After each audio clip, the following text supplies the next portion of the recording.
All right, let's make a video today. Let's see, what are we going to talk about today?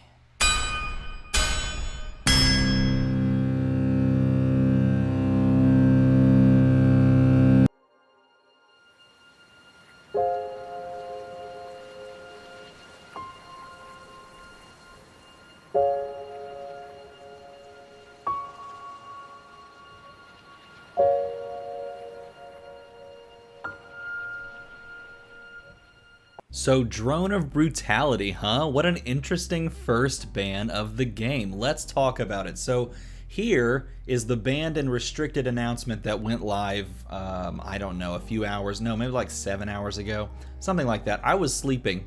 I woke up, I looked at my phone, see what time it was. I saw there was a Reddit post on Fab TCG where I get all of my Reddit news or all of my Fab news on Reddit, and it was like, banned. Blah, blah, blah. And I was like, wait, banned? What? Something's been banned? And I went and I looked and I was like, Drone of Brutality has been banned. How do I feel about this? And honestly, the first thing I thought of was like, ah, crap, Kavdayan is like not nearly as like powerful now. And that's probably going to only be temporary. I don't know. That was my first reaction. And then I was like looking at people commenting and they were like, well, Ira's better or Ira's worse. And I'm sitting here thinking, Ira ran drone against Ira, and then apparently that is the case. I don't know Ira as well as most people, I guess, or more people that like practiced Ira and played Ira and Blitz. And Ira did indeed run Drone of Brutality as like a mirror matchup piece so that you can, I guess, go to fatigue without really fatiguing. I am getting totally ahead of myself. I don't care. It's early. I'm drinking coffee. We're talking about a ban. And I'm just going to sit back,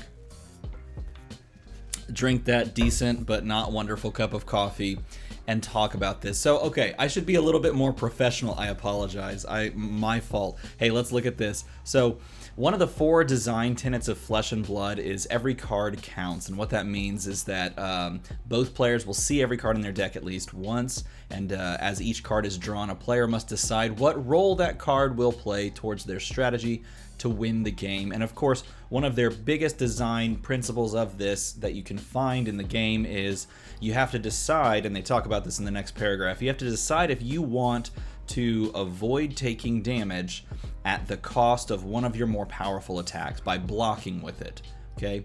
But that decision point is essentially robbed or taken away from you if you play Drone of Brutality. If you don't know Drone of Brutality, then you're like sitting here going, what in the world are we even talking about? I'm just going to put it on the screen right now. Drone of Brutality is a generic rare card from Welcome to Wraith. It costs 2 if my memory serves correct. It attacks 4, 5, or 6 depending on the color you're running.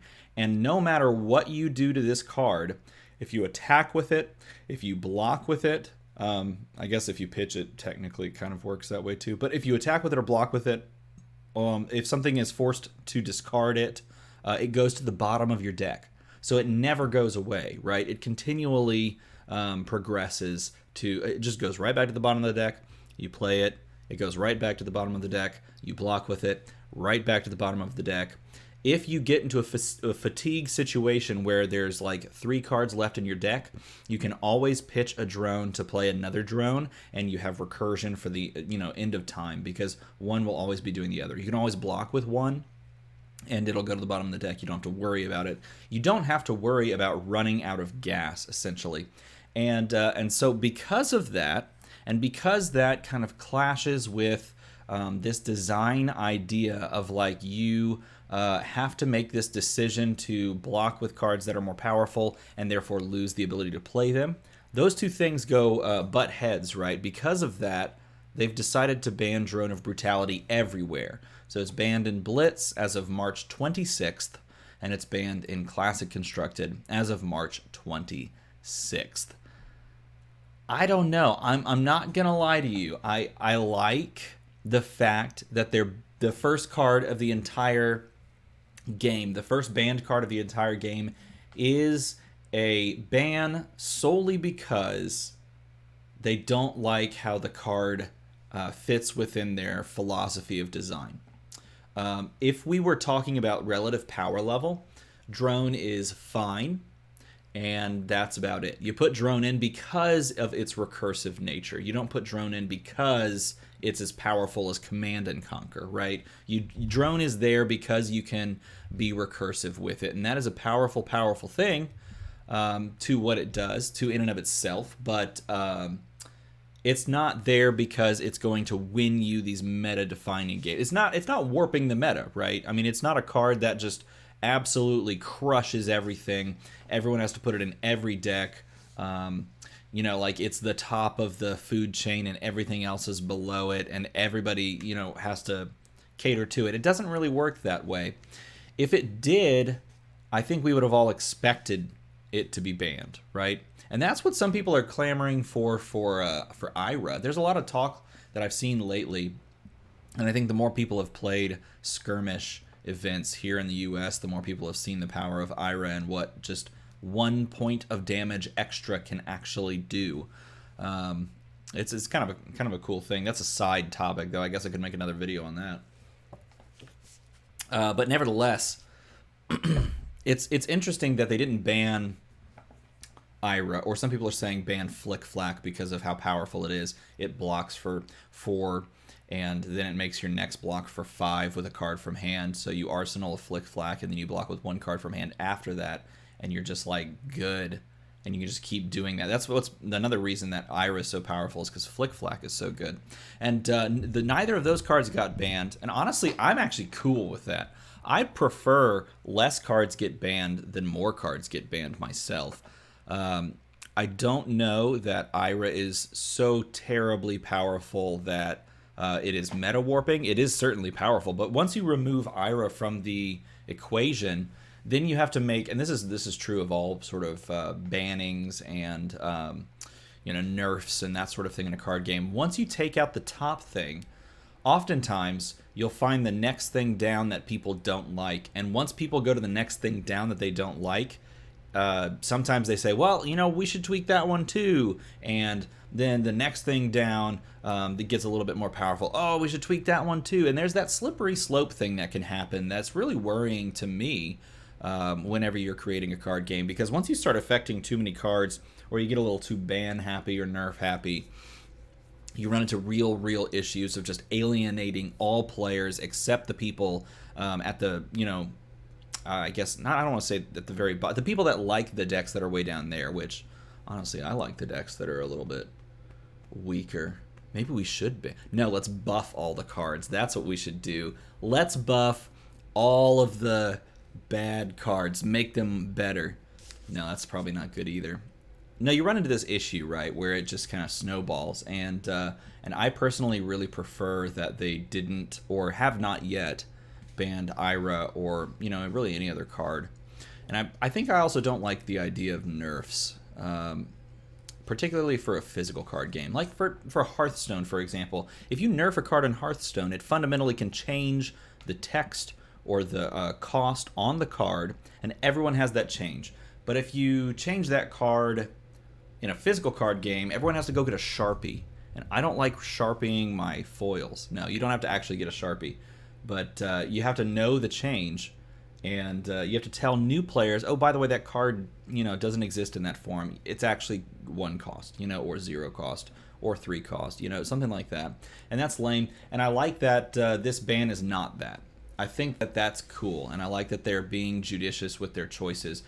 I also think, and this, you could tell me if I'm wrong on this, I think it is quite possible to design future sets to, I don't want to say solve problems of previous sets, but it is kind of doing that. You can design future sets to be good against things that are powerful in previous metas, right? So instead of banning away a problem, like for example, if we're talking about the fact that this ban does not affect IRA, that it affects Drone of Brutality, which is a recursive thing, instead of just straight banning IRA, you design cards that give strength to things that could be good against IRA, right? So I think that's a really smart a really cool way to design a card game going forward. And you've seen that a little bit in other games. And I've talked with people like, for example, in the game Dice Masters that I play.